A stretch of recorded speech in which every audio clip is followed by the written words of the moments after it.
할렐루야. 아멘. 오늘 우리에게 주신 고린도전서 15장 57절 58절의 말씀을 가지고 그리스도로 말미암아라고 하는 제목으로 함께 은혜를 나누고자 합니다. 하나님의 은혜로 정말로 2023년을 지나게 된 것 감사하고 또 새해 시작할 수 있도록 우리에게 허락해 주신 하나님 앞에 감사를 드립니다. 이 새해에도 우리 좋은 교회를 사랑해 주시는 성도 여러분들, 또 가정 위에, 또 기업 위에, 또 하는 모든 일들과 걸음걸음 위에 하나님의 은혜와 평강이 함께하기를 간절히 축원합니다. 요한계시록에 보면 교회가 7교회가 나옵니다. 근데 그 교회들을 보면 어떤 교회는 책망만 받은 교회가 있어요. 어떤 교회는 책망도 받았고 칭찬도 받은 교회들이 또 있습니다. 그런가 하면 서머나 교회 또 빌라델피아 교회는 책망 없이 칭찬만 받은 교회가 있습니다. 서머나 교회가 칭찬받은 교회 가운데 하나인데요.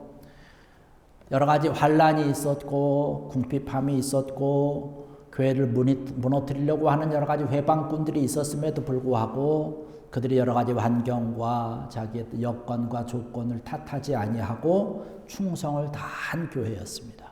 그래서 주님께 생명의 면류관을 너에게 주겠다라고 하는 칭찬과 축복을 받았습니다. 빌라델비아 교회는요, 교인 수도 적고요, 재정도 빈약하고 능력도 별로 없는 교회였습니다. 그런데 하나님의 나라와 주의 영광을 위해서 말씀을 지키기 위해서 힘쓰고 애썼던 교회입니다. 그래서 그 교회의 구원의 은혜와 축복의 문을 활짝 열어주시면서 하나님의 귀한 영광을 드러냈던 교회인 것을 볼 수 있습니다. 저는 바라건대 2024년 우리 교회가 또 이곳에서 신앙생활하는 저와 여러분들이 정말로 이 서머나 교회와 같이 또 이 빌라델비아 교회와 같이 칭찬 듣는 귀한 교회, 귀한 여러분을 되었으면 좋겠습니다. 이런 귀한 은혜가 차고 넘칠 때 하나님의 은혜를 도와시고 하나님이 축복해 주실 것입니다. 오늘에 있는 말씀을 보면 그런 말씀을 하고 있어요. 그리스도로 말미암아 승리한다라는 말씀을 하고 있습니다. 우리가 2024년 좀 승리해야 되지 않겠습니까? 영광 때문에 우리가 좀 맛보자라고 하는 것이죠. 특별히 우리가 신앙의 믿음의 길 가운데서 승리해야 되고 교회 생활에서 승리해야 되고 우리의 모든 삶 가운데서 가정 가운데서 승리해야 될 것이에요. 우리의 자녀들도 마찬가지로 학교 생활 또 친구의 관계 가운데서도 승리하는 아름다운 모습이 있어야 될 것입니다. 우리가 이 믿음의 길 가운데서 우리의 모든 삶과 생활 가운데서 우리 그리스도인들이 승리하려면 해야 되는 것들이 있는데요. 헌신하는 것입니다. 하나님께 쓰임받는 사람이 되어야 된다는 거예요. 그런데 하나님께 쓰임받기 위해서 아무나 하나님께서 사용하셔서 쓰임받은 일꾼으로 세우느냐? 그렇지 않다는 것이죠. 누구를 사용하시느냐? 헌신된 자를 사용하셔서 하나님의 일을 진행하신다는 것이에요. 헌신이라고 하는 것은 나의 마음을 드리고 내 몸을 드리고 내가 하나님을 위해서 다 내려놓을 수 있는 것들을 내려놓는 자, 이러한 자들을 가리켜서 헌신된 자다라고 말씀을 드릴 수 있습니다. 물론 하나님께서 사실은 우리의 삶이라고 하는 것, 우리의 생활이라고 하는 것이 다 하나님께서 주신 거지요. 시간도, 때로는 물질도, 건강도, 우리의 가정 주신 것도, 우리의 자녀 주신 것도, 모든 것이 다 하나님께로부터 온 것 아니겠습니까? 모든 것이 다 하나님께서 우리에게 베풀어 주신 귀한 은혜요, 축복이죠. 그런데 우리가 우리에게 주신 것을 인정하며 믿음으로 고백을 하면서 다시 하나님 앞에 구별되게 우리의 시간을 드리는 것이에요. 때로는 우리의 몸도 드리는 것이고 때로는 우리가 물질도 드리는 것이고 구별되게 드리는 거예요. 구별되게 드린다라고 하는 뜻이 뭐냐면 거룩하게 드린다는 거예요. 거룩이라고 하는 뜻이 구별되었다라고 하는 것이거든요. 하나님을 위해서 우리가 구별되게 드리는 것이죠.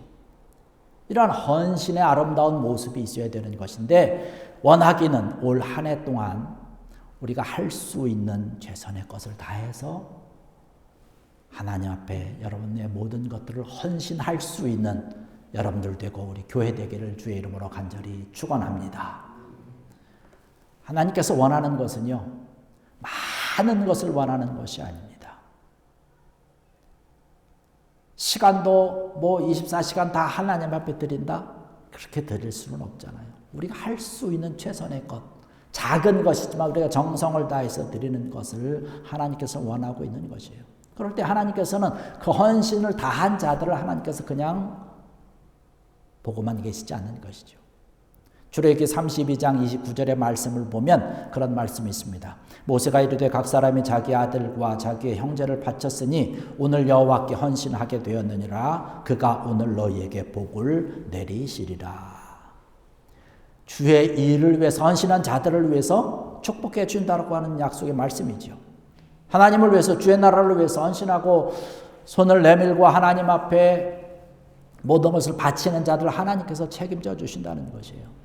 하나님께서 복을 내려주셔서 더 큰 일을 감당할 수 있도록 하나님께서 우리에게 해주신 그런 약속의 말씀인 줄로 믿습니다. 성경의 말씀을 보면 성경의 역사 가운데도 많은 믿음의 기라성과 같은 하나님의 사람들이 어려서부터 때로는 젊어서부터 자기가 할 수 있는 한 최선을 다해서 하나님의 일을 위해서 헌신하지 않았습니까? 요셉도 그랬고요. 사무엘도 그랬고요.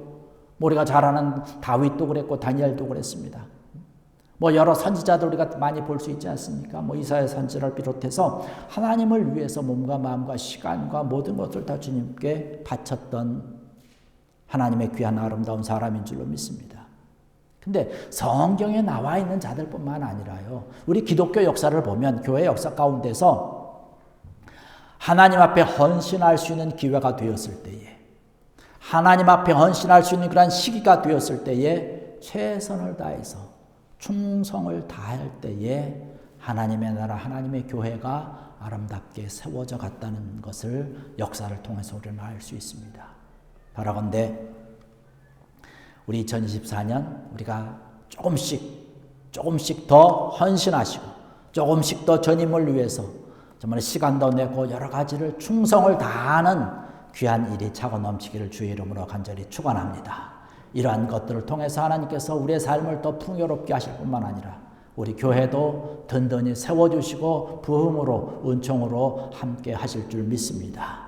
이러한 것들이 우리에게 차고 넘칠 것이에요. 그 다음에 말씀을 통해서 우리에게 주시는 것은 뭐냐면 오늘 고린도전서 15장 58절의 말씀 보면 그렇게 말씀합니다. 그러므로 내 사랑하는 형제들아 견실하며 흔들리지 말고 항상 주의 일에 더욱 힘쓰는 자들이 되라 라는 말씀을 하고 있습니다. 견고하면서 흔들리지 않아야 된다는 것이죠. 흔들리지 아니하는 정확한 목표를 우리가 가지고 있어야 된다는 것이에요. 하나님의 일을 위해서 하나님의 나라를 세워가는 뜻을 정하라는 것이죠. 우리가 뜻을 정하는 것을 대표적인 그런 인물로 들 수 있는 게 다니엘 아니겠습니까?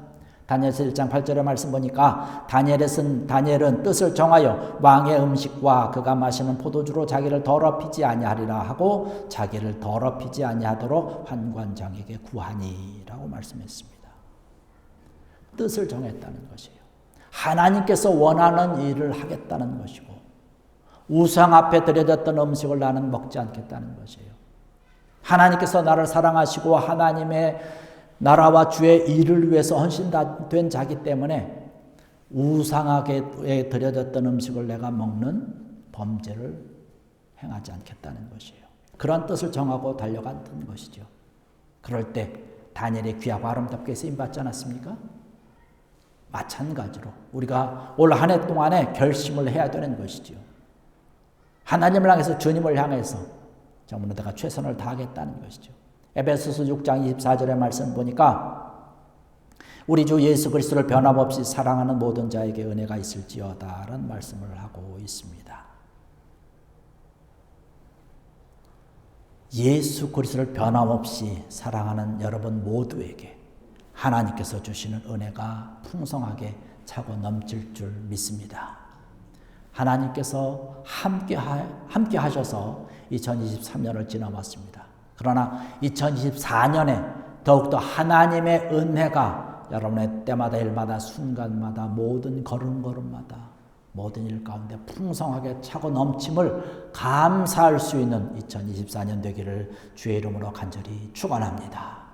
이런 일을 위해서, 이런 일을 또 잘 감당하고 이런 일을 위해서 우리가 순종하기 위해서 해야 되는 것이 뭐냐면 하나님의 말씀 가운데 바로 서야 되는 것이에요. 시편 119편 133절의 말씀 보니까 나의 발걸음을 주의 말씀에 굳게 세우시고 어떤 죄악도 나를 주관하지 못하게 하소서라는 고백을 하고 있습니다. 하나님의 말씀을 떠나서는 우리 믿는 사람들이 든든히 설 수 없다는 것이에요. 하나님의 말씀을 잘 지켜서 행하라고 하는 것입니다. 하나님의 말씀을 아는 것도 중요하지만 아는 것에서 끝나는 것이 아니라 그것을 행하는 것이에요. 말씀을 듣고 말씀을 지키는 자가 되어야 된다는 것이죠. 그럴 때 칭찬받는 저와 여러분이 될 수 있는 것이죠. 계시록 3장 8절의 말씀을 보면 아까 빌라델비아 교회가 하나님 앞에 칭찬받은 교회라고 말씀했잖아요. 거기 이렇게 말씀합니다. 내가 내 행위를 아노니 내가 작은 능력을 가지고도 내 말을 지키며 내 이름을 배반하지 아니하였도다. 10절에 계속 말씀 보니까 내가 나의 인내의 말씀을 지켰은즉 내가 또한 너를 지켜 시험의 때를 면하게 하리니 이는 장차 온 세상에 임하여 땅에 거하는 자들을 시험할 때라는 말씀을 하고 있습니다. 우리가 하나님을 사랑하며 그 사랑하는 마음으로 최선을 다하고 하나님 말씀을 지키고 순종하고 달려나갈 때에 우리의 모든 삶과 생활 가운데서는 여러 가지 어려움이 있고 환난이 있고 때로는 시험이 있을 때에 하나님이 지키시고 보호해 주시고 그 시험을 이길 수 있는 능력을 함께 해 주신다는 말씀을 하고 있는 것이에요. 우리는 능력이 적지 않습니까? 우리가 가지고 있는 것이 뭐 힘이 있는 게 있습니까? 부족하잖아요. 이 부족함을 가지고 연약함을 가지고 이 적은 능력을 가지고는 든든히 설 수가 없는 것이죠. 하나님이 함께 해주실 때 가능한 것이죠. 주의 말씀에 든든히 서면 하나님께서 귀한 능력을 주셔서 여러 가지 환난을 때에 어렵고 힘든 그 시기에 이길 수 있는 그런 하나님의 놀라운 능력과 권능을 더해 주신다는 것이에요. 사무엘 선지자를 통해서 우리에게 말씀해 주신 것처럼 순종이 제사보다 낫고 순종하는 것이 수양이 기름보다 낫다라고 말씀을 하고 있습니다. 하나님 말씀에 순종하는 것이죠. 우리가 견고히 서서 흔들리지 아니하고 주의 일에 힘쓰고 주님께서 주시는 힘과 능력으로 정말 승리하기 위해서는요. 하나님 말씀에 든든히 서는 것이고 그 다음에 우리가 해야 되는 것은 기도에 힘쓰는 것입니다. 우리가 기도하지 아니하면, 우리 믿는 사람들이 기도하지 아니하면 사실은 이 험한 세상을 온전하게 살아갈 수 없습니다. 기도할 때 또 기도하는 자만이 든든히 설 수 있고 주의 일을 감당할 수 있는 것이죠. 기도하는 일에 여러분 최선을 다하길 원합니다. 교회에 정해진 시간에 나와서 기도하면 좋겠고요. 그 시간에 나오지 못한다면 여러분이 처해 있는 곳에서 항상 기도하는 그런 믿음의 사람이 되어야 되는 것이죠. 그 다음에 우리가 해야 될 것이 있는데 또 뭐냐면 우리가 믿음의 걸음 가운데서 신앙생활 가운데서 승리하기 위해서는 우리가 해야 되는 것이 있는데 전도하는 것과 선교하는 일에 힘써야 된다는 것이에요. 다니엘서 12장 3절의 말씀을 보면 지혜 있는 자는 궁창의 빛과 같이 빛날 것이요 많은 사람을 옳은 대로 돌아오게 한 자는 별과 같이 영원토록 빛나리라. 할렐루야. 사도 바울이 말씀하는 것도 그런 것입니다. 디모데후서 4장 2절의 말씀 보니까 너는 말씀을 전파하라. 때를 얻든지 못 얻든지 항상 심쓰라고 말씀을 하고 있습니다. 올 한 해 동안 여러분의 모든 관계 가운데서 주의 말씀을 전하고 증거하고 전교하고 또 구바 선교라든가 이러한 모든 것에 함께 힘을 쓰는 귀한 은혜가 있기를 원합니다. 우리가 함께 구바 선교를 위해서 힘쓰고 애쓰다 보니까요. 구바 선교를 할 수 있고 도와주는 분들이 함께 하겠다라고 하는 분들이 여기저기서 막 이렇게 일어나더라고요. 우리가 알지 못하고 생각하지 못했던 분들을 통해서 도움의 손길을 주는 거예요. 저도 함께 하길 원합니다. 이런 것도 좀 쓰임받길 원합니다. 우리가 함께 기도하며 믿음으로 달려나갈 때에, 선교하는 일에, 전도하는 일에 최선을 다할 때에 하나님께서 도우시고 함께 하신다는 사실이죠. 그리고 아까 말씀드린 대로 우리가 예배에 힘써야 되는 것이죠. 하나님께서 예배하는 자를 기뻐하지 않습니까? 그렇기 때문에 예배하는 것에 우리가 최선을 다해야 되는 것이죠. 요한복음 4장 23절의 말씀 보니까 아버지께서는 자기에게 이렇게 예배하는 자들을 찾으시느니라. 히브리서 10장 25절의 말씀 보니까 모이기를 패하는 어떤 사람들의 습관과 같이 하지 말고 오직 권하여 그날이 가까움을 볼수록 더욱 그리하라. 믿는 사람들이 모여서 예배드리고 함께하는 것들을 말씀을 하고 있는 것이죠. 이러한 신앙과 믿음의 길을 걸어갈 때에 우리가 흔들리지 않냐고 승리하게 된다는 사실입니다. 올 한 해 2024년 하나님께서 우리에게 주신 복된 한 해인 줄로 믿습니다. 이 한 해 하나님의 놀라운 은혜와 하나님의 놀라운 축복과 하나님의 놀라운 사랑과 인도하심을 받아야 될 텐데, 오늘 우리에게 주신 말씀을 가지고 예수 그리스도와 함께 승리하는 저희들, 그래서 하나님 앞에 더욱더 감사하고 하나님께서 나에게 귀하고 복된 것들을 허락해 주셨다라고, 내가 올 한 해 동안 이렇게 엄청난 축복을 받았다라고 하나님 앞에 감사할 수 있는 한 해가 되길 원합니다. 그래서 12월 마지막 날 하나님 앞에 감사하면서 이런 것도 저런 것도 이렇게 또 하나님이 역사하시고 하나님께서 이렇게 인도하셨다라고 정말로 눈물로 감사하며 고백할 수 있는 귀한 복된 우리 2024년 또 여러분들이 되시기를 주의 이름으로 간절히 축원합니다. 기도하시겠습니다. 할렐루야. 아버지 하나님 은혜와 사랑을